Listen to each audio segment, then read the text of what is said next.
Anime News.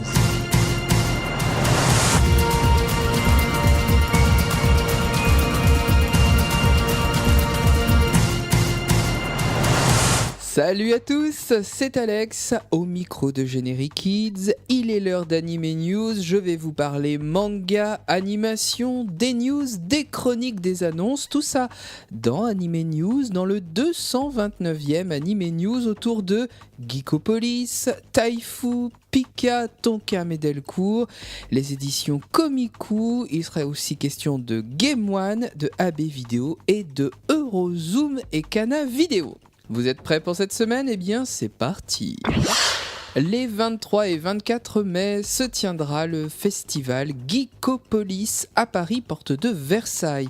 C'est la 3e saison de ce festival consacré aux cultures de l'imaginaire, qu'elles soient science-fiction, médiévale, steampunk, manga, etc.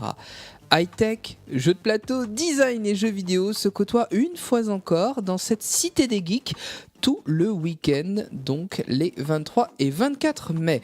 Et pour ceux qui ne peuvent se déplacer, sachez qu'une galerie d'exposition virtuelle en 3D Geekopolis a été ouverte avec à peu près 80 œuvres de présentées. Vous pouvez visiter cette galerie virtuelle sur internet, mais aussi acheter les œuvres qui vous plaisent.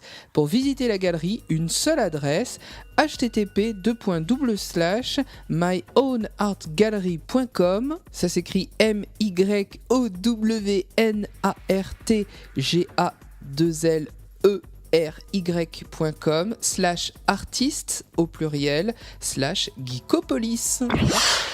Une brève signée Taifu à présent qui est sortie la semaine dernière. Sachez que le thriller In This World, dont le premier tome était sorti en édition limitée à Japan Expo l'année dernière, ce manga sera à l'honneur sur le stand Taifu de la Japan Expo de cette année.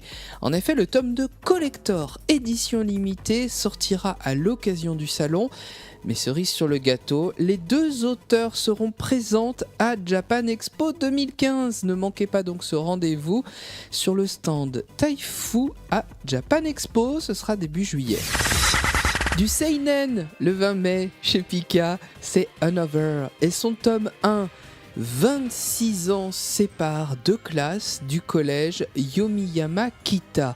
Et pourtant, le mystère entoure toujours une jeune fille nommée Misaki. 26 ans plus tôt, une élève, Misaki, était justement brusquement décédée. De nos jours, le jeune Koichi intègre ce collège, cette classe dans laquelle une ambiance sinistre demeure. Another, c'est à la base une nouvelle de Yukito Ayatsuji et une série télé animée de 12 épisodes produite en 2012 et sortie chez nous, chez D-BEX. C'est à Hiro Kiyohara, l'auteur de Mad World, que l'on doit le manga de cette histoire digne des plus grands thrillers. Rendez-vous donc avec le manga de Another et son tome 1 qui sort le 20 mai chez Pika. Chez Tonkam, le 19 mai, découvrez le quotidien d'enquête trépidante de deux androïdes super sexy avec Ex Vita de Shinya Komi. Les tomes 1 et tome 2 seront disponibles le 19 mai. Dans ce monde où l'antigravité est maîtrisée, les androïdes de 2050 à Tokyo City sont pareils à des humaines, mais le seul bémol, c'est que ces demoiselles ont une durée de vie très limitée. Ex Vita, donc signé par Shinya Komi, ce sera le 19 mai aux éditions Tonkam avec le tome 1 et le tome 2 qui sortent en simultané. Et le 19 mai, chez Delcourt, il sera question du secret de Hilde et de Verg dans le 4e tome de Lizelot, signé Natsuki Takaya. Le même jour, c'est également le premier tome, cette fois-ci, de Rin de Harold Sakuichi, qui vous attendra aussi chez vos libraires, ou comment une jeune médium de 16 ans, c'est Rin, rencontre un jeune homme aspirant mangaka. Il s'appelle Norito. Une rencontre qui va bouleverser leur avenir. Ça s'appelle donc Rin et c'est chez Delcourt le 19 mai. Depuis le 15 mai, Komiku accueille dans son catalogue une série attendue et prometteuse. Née de la plume de Kore Yamazaki, c'est The Ancient Magus Bride. Tout commence aux côtés d'une jeune fille banale. Elle s'appelle Shise Hattori, elle a 15 ans. Rien ne l'anime vraiment, ni passion, ni but, elle n'a pas de famille, mais c'est sans compter sur sa rencontre avec un sorcier, un non-humain. Il a d'ailleurs une tête de squelette. Ce sorcier va l'acheter. De disciple, dans un premier temps, elle comprend très vite qu'elle est destinée à devenir son épouse. The Ancient Magus Bride est un savant mélange de fantaisie et de romantisme. Fées et dragons participent à cette magie et les personnages hauts en couleur ne manquent pas. Pour cette sortie, une édition limitée collector vous est proposée avec quelques pages en couleur, à savoir qu'au Japon elles étaient réservées à la prépublication, c'est donc un privilège. Véritable phénomène au Japon, la série est d'ores et déjà nommée pour certains prix parmi les plus prestigieux et on peut dire qu'elle est la chouchoute des libraires japonais. Il ne vous reste plus après ça qu'à découvrir ce trésor, ce joyau de fantaisie et d'aventure qu'est The Ancient Magus Bride aux éditions Komiku. C'est disponible depuis la semaine dernière. Rendez-vous chez vos libraires, ça vaut le détour. De la vidéo à présent avec des séries qui vont vous permettre de vous défouler, de sauver la Terre. Sailor Moon, le 20 mai, revient chez Kazé avec sa saison 4, c'est Sailor Moon Super S, et sa box DVD intégrale collector. Les 39 épisodes de la saison 4 donc de Sailor Moon sont réunis dans cette box. Et puis la troisième des 4 box de Dragon Ball Z Kai sort également le même jour, toujours chez Kazé. C'est la partie bout qui débute avec les 35 premiers épisodes. On sauve la Terre encore et toujours chez AB Vidéo à coup de super robots. Récemment est sortie chez AB Vidéo une belle box de robots de Go Nagai, le papa de Kute Honey et de Grandizer. Les 7 films que compose cette box, ce sont ceux de Mazinger, Great Mazinger, Goldorak et même Getter Robot. Ils sont réunis dans cette box. Les films datent quand même des années 70. Ça vaut son pesant de cacahuètes, surtout si vous aimez ce genre de série. Mazinger Z, donc Great Mazinger, Goldorak, c'est-à-dire Grandizer et Getter Robot. Avec donc ces films en VF. Alors il y a Mazinger Z contre la tribu des démons, Mazinger Z contre le général Dark, Great Mazinger et Getter Robot contre le monstre sidéral, Great Mazinger et Getter Robot G, le sacrifice ultime. Ensuite c'est la guerre des soucoupes volantes. Nous avons avant-dernier film Goldorak contre Great Mazinger. Celui-là on l'avait vu dans une émission sur France 3 il y a quelques années. Et puis Goldorak, Getter Robot et Great Mazinger contre le Dragonosaure. Celui-là aussi, il est un peu plus connu chez nous. Ces 7 films donc de robots sont sortis chez AB Vidéo.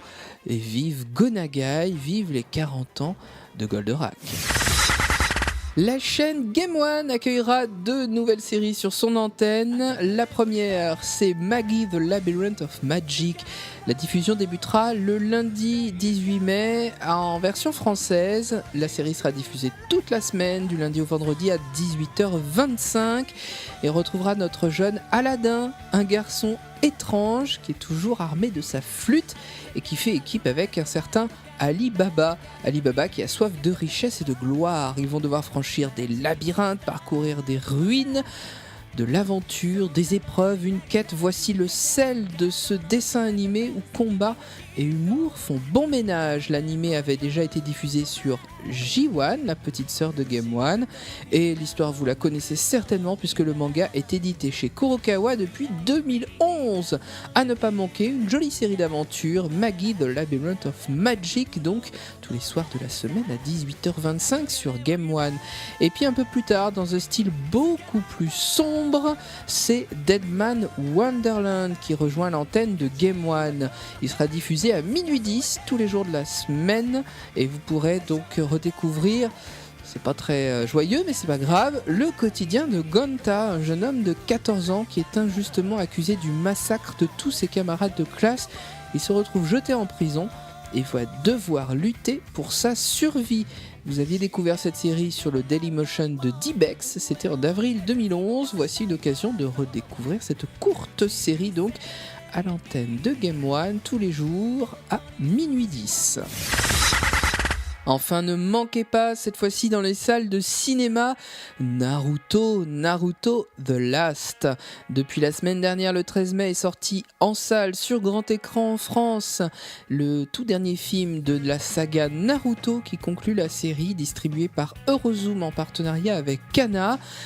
Naruto, dans cette histoire, va devoir sauver la Terre. Un compte à rebours fatal se déclenche pour la Terre puisque la Lune se rapproche dangereusement et met en péril notre existence. L'histoire se situe 2 ans après la fin de la 4e guerre des ninjas et Naruto va devoir reprendre du service. Ce film est sorti le 6 décembre dernier au Japon. Il est produit par le studio Pierrot, comme la série bien entendu. Et c'est une bien belle manière de conclure la saga Naruto, née avec le 21e siècle. Une belle manière d'embrayer sur la suite, la nouvelle génération des ninjas de Konoha qui pointe le bout de son nez. C'est une bien belle manière, d'autant plus que Masashi Kishimoto, l'auteur du manga, a lui-même pris part au scénario de ce très beau film à découvrir absolument. Une belle conclusion donc à la saga Naruto. Ce 229e Anime News est à présent terminé, j'en referme les portes, je vous remercie pour votre attention. N'hésitez pas à nous laisser vos messages, à liker nos pages Facebook, Générique Kids, Anime News, Anime Story. Le compte Twitter, mon compte Twitter est également à votre disposition pour suivre l'actu qui se vit au quotidien. Alex_anime_GK, n'hésitez pas à me suivre. Et puis, le second rendez-vous animation japonaise de la semaine, c'est le mercredi soir à 21h.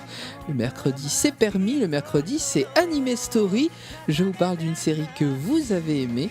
Anime Story est rediffusée jusqu'au dimanche sur l'antenne de Générique Kids. D'autres rendez-vous sur GK à ne pas manquer. Le mardi soir à 21h, c'est Il était une fois. Une belle manière d'endormir vos enfants si vous en avez, en leur faisant écouter une histoire lue et racontée. Et puis le jeudi, c'est la soirée 100% à 21h.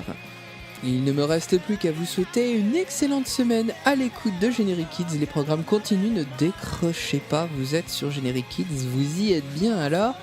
Restez avec nous.